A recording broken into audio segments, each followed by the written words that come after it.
Well, February is American Heart Month, a time when all people are encouraged to focus on their heart health. So that's what we're going to focus on. And as you can see, joining me now is Dr. Ogachiko Lozi to talk about this because we all have the power to take action to protect ourselves. So, Dr. Lozi, let's get straight to the facts. Absolutely.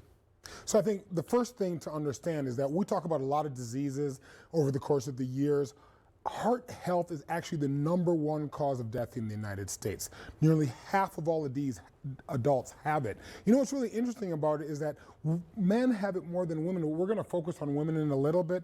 Unfortunately, African Americans are the most affected, and an unknown fact by most people is that 1 out of 3 maternal deaths in this country are actually caused by heart health and heart disease. Okay, and we're red today because American Heart Month is celebrated alongside National Wear Red Day, which is technically February 1st, right? Absolutely. So it's the first Friday of the month.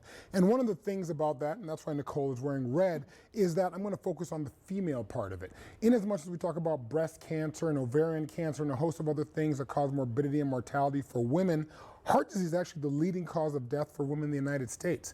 And the signs and symptoms of it are different. We'll talk about that in a bit.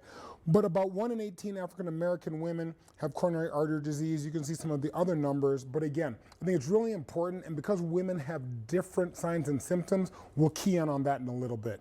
Okay, what are some of the signs when it comes to heart attack and cardiac arrest, Doc? I think everybody knows about chest pain, right? You see it in the movies, you read it in books. Oh, my chest hurts. I have some tingling down my arm. You can get short of breath. But I think it's also important to think about heartburn.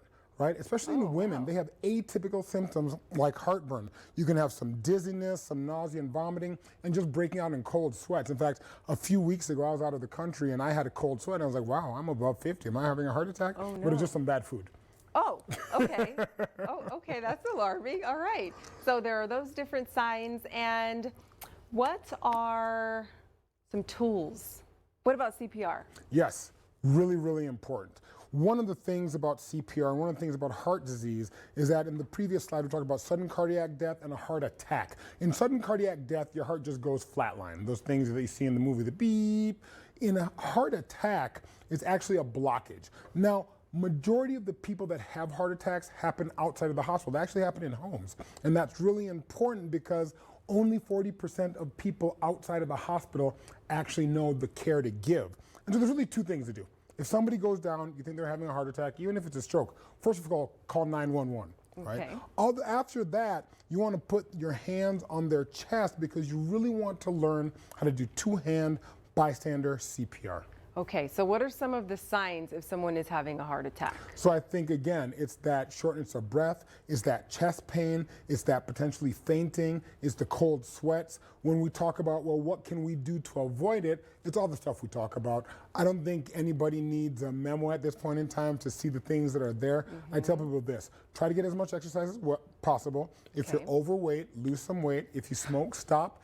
And get checked by your physician or clinician at least once a year. It only takes 2 steps to save a life. So talk to us about the risk of heart disease. So the risk of heart disease, it really depends on who has it, right? So again, remember, more than half of all adults have heart disease. And most of that risk is genetic, it's smoking, and it's things that they eat and being overweight, diabetes and hypertension. All of those things can be prevented, they can be reduced, and the risk can be reduced globally. All right, and what about some of the resources? Again, how can we get some help? Obviously, people know if you have a heart attack, go to the hospital. Right. I think that's the #1 thing. But again, these are just some examples of resources in the community, whether it's cardiology care consultants, the Southwest Arrhythmia Center, Texas Cardiovascular Institute, and El Paso Cardiology Associates. Lots of clinicians, lots of cardiologists, lots of doctors. Do your part, protect your heart. That's right, yes. Protect your heart. Hey, Thank I you made a so rhyme. much. I like that one. Thank you so much for joining us. Thank you.